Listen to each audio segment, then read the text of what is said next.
Selamat malam teman-teman. Hari ini saya ingin menjelaskan tentang wawasan Nusantara. Sebelum itu saya ingin memperkenalkan nama saya Daniel Richard Febrian Sarpapahan dari 11 TP1. Mari kita mulai pembahasan kita. Wawasan Nusantara. Wawasan Nusantara adalah cara pandang dan sikap bangsa Indonesia terhadap diri dan lingkungannya yang mengutamakan persatuan dan kesatuan wilayah dalam penyelenggaraan kehidupan bermasyarakat, berbangsa, dan bernegara. Konsep ini berakar dari realitas geografis Indonesia sebagai negara kepulauan yang terdiri dari berbagai suku, budaya, agama, dan bahasa. Kita lanjut yang pertama, pengertian wawasan Nusantara. Secara etimologis, wawasan berarti cara pandang, persepsi, atau visi. Nusantara berarti wilayah kepulauan Indonesia yang terbentang dari Sabang sampai Merauke.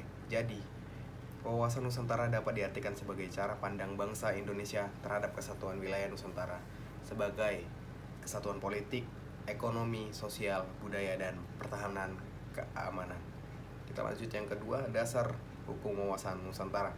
Beberapa dasar hukum yang melandasi wawasan Nusantara antara lain Undang-Undang 1945, khususnya pembukaan dan pasal 25A.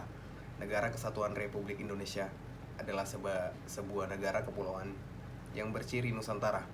Ketetapan MPR nomor 4 MPR tahun 1973 tentang GBHN yang menyebutkan pentingnya wawasan Nusantara. Undang-Undang nomor 43 tahun 2008 tentang wilayah negara. Yang ketiga, asas wawasan Nusantara. Wawasan Nusantara memiliki asas-asas sebagai berikut. Yang pertama, kepentingan nasional. Yang kedua, keadilan. Ketiga, kejujuran. Keempat, solidaritas. Kelima, kerjasama. Dan yang terakhir, kesetiaan terhadap NKRI. Tujuan wawasan Nusantara menjadi penjaga keutuhan wilayah nasional, menjamin keselamatan ideologi, politik, ekonomi, sosial, budaya, dan pertahanan keamanan, mewujudkan keadilan dan kesejahteraan yang merata di seluruh wilayah Indonesia, menumbuhkan rasa nasionalisme dan semangat kebangsaan.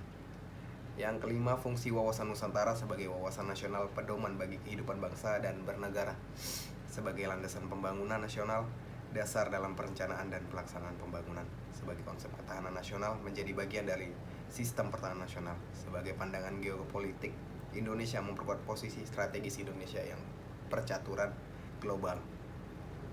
Kita lanjut yang keenam, implementasi wawasan Indonesia di bidang politik, menjaga keutuhan NKRI, menghormati perbedaan politik daerah. Di bidang ekonomi, pemerataan pembangunan antar wilayah. Di bidang sosial budaya, melestarikan budaya lokal tanpa mengorbankan persatuan nasional. Di bidang hankam, mengamankan wilayah perbatasan dan menjaga integritas teritorial. Kita lanjut yang ketujuh, tantangan terhadap wawasan Nusantara, konflik antar suku, agama, etis, ketimpangan pembangunan, pengaruh globalisasi budaya asing, disintegrasi bangsa akibat politik identitas.